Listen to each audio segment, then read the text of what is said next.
नमस्कार दोस्तों, मेरा नाम कौशल है और आप देख रहे हैं के रिसर्च स्टूडियो। मैं आज का प्रसंग मैं इस तरह से स्टार्ट करना चाहूँगा। आप जब मुझे देखते हो तो आपको मेरी उम्र क्या लगती है? यदि आपको मेरी उम्र 28 से 30 साल लगती है तो गलत है। मेरी उम्र 40 साल की है। बिल्कुल 8 महीने पहले, ध्यान से इस पिक्चर को देखिए, बिल्कुल 8 महीने पहले मैं कुछ ऐसा दिखता था।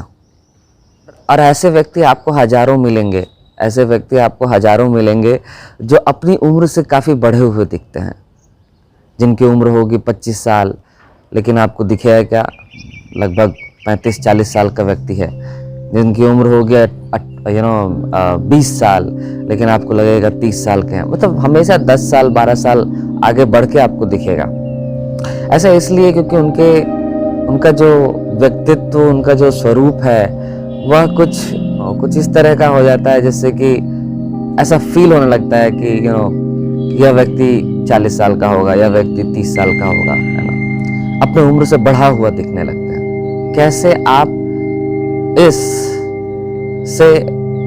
जो मैं आज की डेट में दिख रहा हूँ उसमें कैसे आप अपने आप को कन्वर्ट कर सकते हो? कैसे आप अपने हेल्थ का ध्यान रख सकते हो, अपने सेहत का ध्यान रख सकते हो? कैसे आप अपने आप को उन सभी मेडिकल टिरनी से बचा सकते हो जो आज के दिन में पूरे विश्व भर में चलाया जा रहा है? जैसा कि मैंने अपने पुराने पिछले कई वीडियोज़ में मैंने बताया है। आप ब्लड प्रेशर का मार्केट देख लो, बीपी का मार्केट देख लो, आप शुगर का मार्केट देख लो, आप कैंसर का मार्केट देख लो। Each one of them are like $1 trillion market. It's all business for them. Doctors, hospitals, pharma companies, governments, they're all in collision. पूरा एक सिस्टम है। ये पूरा का पूरा सिस्टम जो है केवल और केवल पब्लिक मनी को चूसने के लिए बनाया गया है।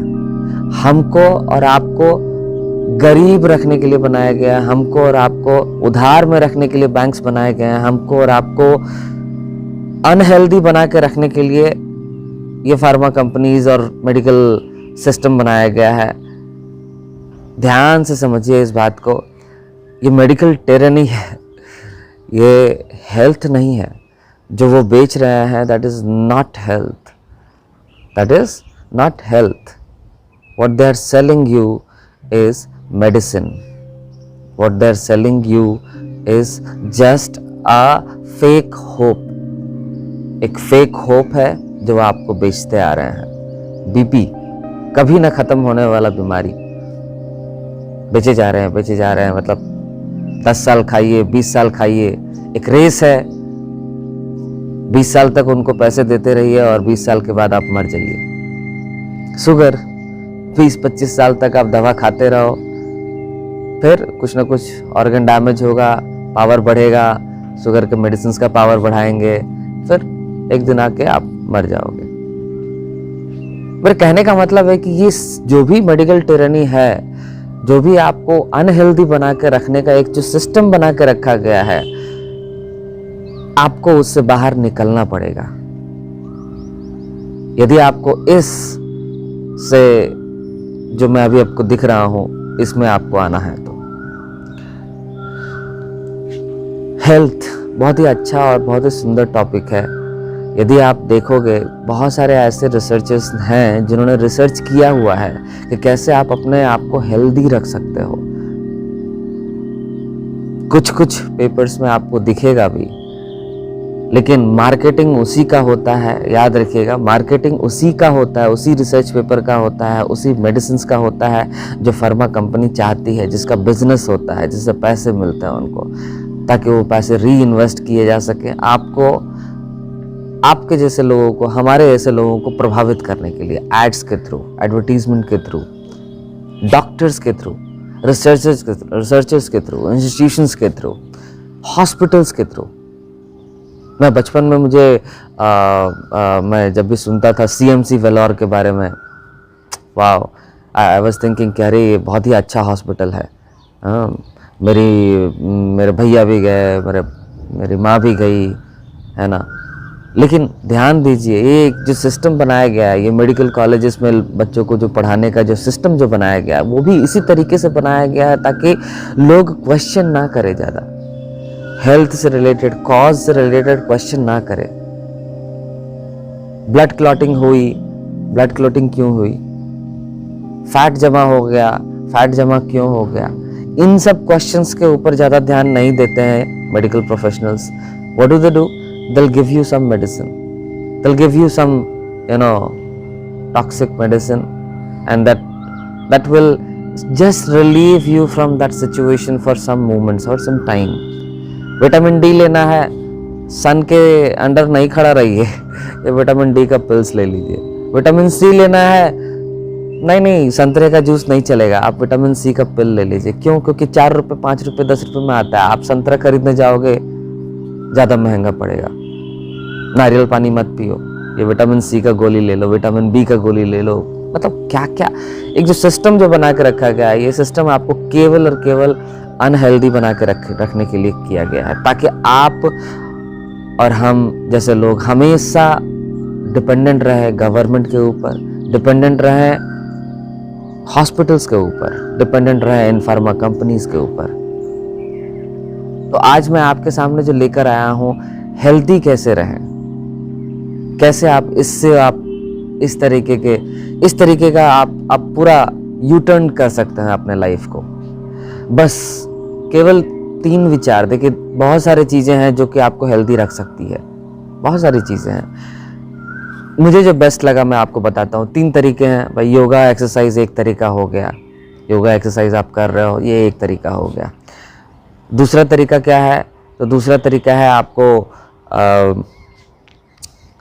फ्रूट्स के माध्यम से आप खाना, जो कार्बोहाइड्रेट का रिलेटेड जो खाना है वो आप कम खाओ और फ्रूट्स वगैरह ज़्यादा खाओ। तीसरा तरीका भी है, तीसरा तरीका जो मैंने अपने रिसर्च में पाया है, फास्टिंग। पहले के ऋषि मुनि, पहले के जो महर्षि लोग थे, संत लोग थे, वो चिंतन मनन करने के लिए फास्टिंग किया करते थे। ध्यान दीजिए इस बात पे, जो चिंतन मनन करने के लिए वो लोग फास्टिंग किया करते थे, तप किया करते थे, भूखे प्यासे तप किया करते थे। 10 दिन, 20 दिन, 30 दिन, सालों किया करते थे। और उन्होंने ही हमें सिखाया, तरह तरह के कल्चरल इवेंट्स के थ्रू हम लोगों को, मैं हिंदू हूँ तो हम लोगों को सिखाया गया कि चलो मंगलवारी कर लो, रविवारी कर लो, है ना, शनिवार को व्रत रख लो। तो डिफरेंट तरीके से उन्होंने हमें व्रत करना सिखाया। और ये रीज़न आपको विश्वास नहीं होगा, इसका जो साइंटिफिक जो इसका आधार है, आप सुनोगे तो आपको समझ में आएगा कि कैसे पूरे विश्व को उन्होंने हेल्दी रखने का तरीका बताया है। जब आप फास्ट करते हो, जब आप जल पे रहते हो, केवल और केवल जल पे रहते हो 24 आवर्स, ये कितने सारे बेनिफिट्स आपके लिए लेकर आता है। आप जाके देखो, पढ़ोगे, देखोगे, समझ में आएगा आपको कितने सारे बेनिफिट्स लेके आता है। आपको बीपी, शुगर, जितने भी तरह के प्रॉब्लम्स है, लाइफस्टाइल डिजीज लाइक कैंसर हुआ, आपको हार्ट का प्रॉब्लम हो गया, अल्जाइमर का प्रॉब्लम है, हर तरह के प्रॉब्लम्स, चाहे वो योगा से आप ठीक करो, चाहे फास्टिंग से ठीक करो। Fasting is the best technique which I have experienced so far. And जितना मैंने अभी तक देखा है, मुझे भी इन्फ्लेमेशन का प्रॉब्लम है, मुझे भी स्पॉन्डिलाइटिस, एंकोलाइजिंग स्पॉन्डिलाइटिस का प्रॉब्लम है। लेकिन जिस तरह जब भी कुछ इस तरह का इन्फ्लेमेशन होता है, I do 2 days, 1 day, 2 day, 3 day fasting, and that helps me a lot. ये मेरी खुद की बात है, खैर मैं उस पर नहीं जाऊंगा ज़्यादा, लेकिन ये सत्य बात है। आप मार्क कर लो कि यदि आप फास्टिंग के तरीके सीखते हैं, आपको हेल्दी बनने से कोई नहीं रोक सकता। आपको हेल्दी बनने से कोई नहीं रोक सकता। आपका स्टैमिना इंक्रीज होगा। आपकी ओबेसिटी यदि है तो ओबेसिटी जाएगी। आपको यदि अल्जाइमर का प्रॉब्लम है तो न्यू ब्रेन सेल्स बनना स्टार्ट होंगे, नए ब्रेन सेल्स बनने स्टार्ट होंगे। इसके साइंस को देखोगे, इसके साइंस को समझने की कोशिश करोगे तो यू विल बी शॉक्ड। एक जैसे मैंने अपने पहले वीडियो में, 1-2 वीडियो में बताया था, ग्लाइकोजन सबसे पहले तो जो हम लोग खाना खाते हैं उससे जो भी ग्लूकोज मिलता है वो हमारे ब्लड स्ट्रीम में रन करता है। ब्लड स्ट्रीम में रन करता है, जब वो कंज्यूम हो जाता है एक 6 आवर्स के ड्यूरेशन, 8 आवर्स के ड्यूरेशन में, और आप फास्टिंग में के मोड में हो तो 8 आवर्स के बाद एक ग्लाइकोजन बोल के लीवर में एक थैली होती है। उस थैली में जो भी ग्लूकोज, एक्स्ट्रा जो ग्लूकोज हम लोग जो खाते हैं वो भरा हुआ रहता है, वो कंज्यूम होना स्टार्ट होता है। ग्लाइकोजन खत्म होने के बाद एक और 8 घंटा, 9 घंटा, 10 घंटा आप पकड़ लो, जब ग्लाइकोजन खत्म हो जाता है, जब ग्लाइकोजन खत्म हो जाता है तो एक नियो ग्लाइकोजेनेसिस बोल के एक प्रोसेस स्टार्ट होता है आपके शरीर में, जिसमें कि नए ग्लाइकोजन बनना स्टार्ट होता है। जो आपका एक्स्ट्रा फैट्स हैं, जो लिपिड प्रोफाइल, वो सब से आपको नया ग्लाइकोजन बनना स्टार्ट होता है। वो भी एक 4-5 घंटे का ड्यूरेशन पकड़ लो। उस 4-5 घंटे के ड्यूरेशन के बाद आपको कीटोजेनेसिस भी स्टार्ट होता है। कीटोजेनेसिस क्या है भाई?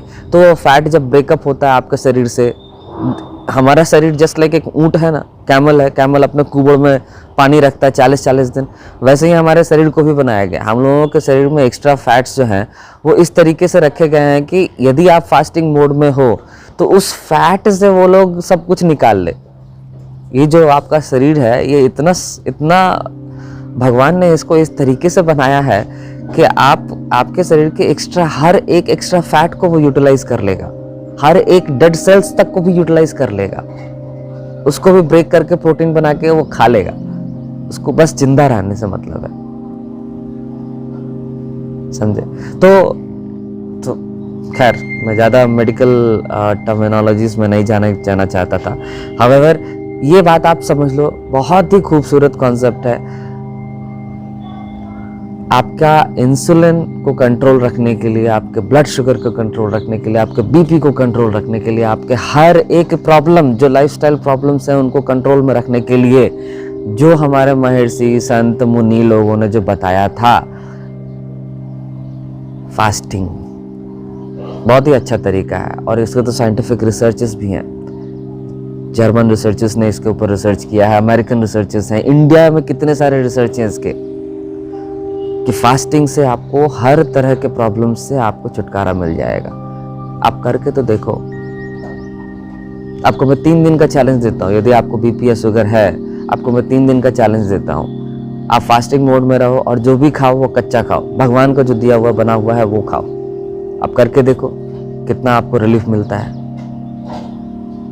तो खैर ये जो आज का जो विषय था हेल्दी रखने का, और जितना अपने आप को फैक्ट्री मेड्स चीज़ों से दूर रख सकते हैं रखिए।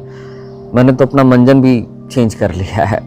जो टूथपेस्ट होता है, टूथपेस्ट से भी मैंने एक रिसर्च पढ़ा था जिसमें कैंसर होता है, तो वो भी मैंने वो भी चेंज किया। मतलब जितना हद तक आप लोग रख सकते हैं। हाँ देखिए, टेक्नोलॉजी से हम लोग अपने आप को दूर नहीं रख सकते हैं, लेकिन जितना हद तक रख सकते हैं उतना हद तक तो हम लोग रहेंगे, है ना।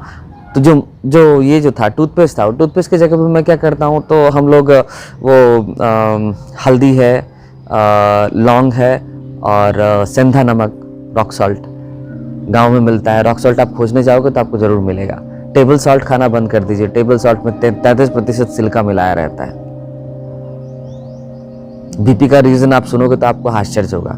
बीपी का रीज़न 33% जो सिलिका मिलाया हुआ रहता है, टेबल सॉल्ट। जो डॉक्टर बोलते हैं ना नमक मत खाओ, नमक मत खाओ, नमक में उनका कहने का मतलब, अब उनके कहने का जो मैंने जो रिसर्च किया उसमें जो मैंने पाया है, उनका कहने का मतलब नमक मतलब कोई नमक नहीं, बल्कि ये नमक मत खाओ, टेबल सॉल्ट मत खाओ।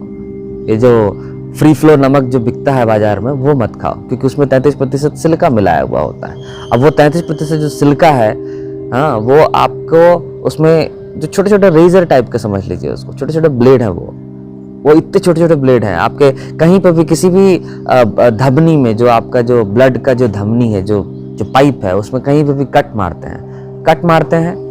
कट मारने से आपको क्या होता है, इम्यूनिटी काम करता है, ब्लड निकलता है। ब्लड निकलने के बाद थोड़ा सा खून का थक्का जमा कर देता है उस ब्लड को रोकने के लिए। That's how your immunity works, right. और यही थक्का जो कि आपके ब्लड के पाइप के अंदर में जमा होता है, उसकी वजह से जो पाइप का जो साइज है, जो सर्कमफेरेंस का जो साइज है वो कम हो जाता है। कम हो जाता है तो प्रेशर बढ़ जाता है। That is what is called blood pressure. अब यदि उसी में कोई और कचरा जमा हो गया, फॉर एग्जांपल फैट जमा हो गया या कोलेस्ट्रॉल जमा हो गया, तो अगेन आपका सर्कमफ्रेंस कम हो जाएगा। सर्कमफ्रेंस कम हो गया, ये जो होल है वो कम हो गया, तो अगेन आपका ब्लड प्रेशर ऊपर हो जाएगा। कभी आप पानी से पाइप पटाए हैं तो उसके मुंह में आप मुंह को आधा आप बंद करो, देखो उसका प्रेशर बढ़ता है कि नहीं। इतना सिंपल से तो लॉजिक है इसमें। लेकिन कहने का हमारा मतलब है कि जो मंजन, जो पेस्ट हम लोग यूज़ करते हैं, वो पेस्ट क्या है? वो मंजन है, सिंपल हल्दी, लौंग और रॉक सॉल्ट या सेंधा नमक, दोनों में से जो आपको मिल जाए वो यूज़ कर लीजिए। टेबल सॉल्ट मत यूज़ कीजिए। हो गया। जितना अपने आप को इन सब चीज़ों से दूर रख सकते हैं रखिए। That is how you will revive your health. Simple. These people, these corporations, these like whole government, whole system, everything is here to make us or keep us unhealthy. लोगों को विश्वास करना है करें, ना करना है ना करें, लेकिन जहाँ तक मेरा सोच जाता है, जहाँ तक मेरा रिसर्च जाता है, मुझे यही समझ में आता है। they are here to keep us unhealthy, keep us dependent on them, ताकि जो हमारा जो फ्री विल है, जो हमारा जो फ्रीडम है, जो हमारा हमको जो हमें बराबर एक पाइप लगा के रखे हैं, कैसे खून चूसना है लोगों का, समझे? क्या ठीक है। इसी के साथ मैं यह वीडियो खत्म करता हूँ, यहीं पे समाप्त करता हूँ। मिलते हैं अपने अगले वीडियो में, तब तक के लिए धन्यवाद, नमस्कार।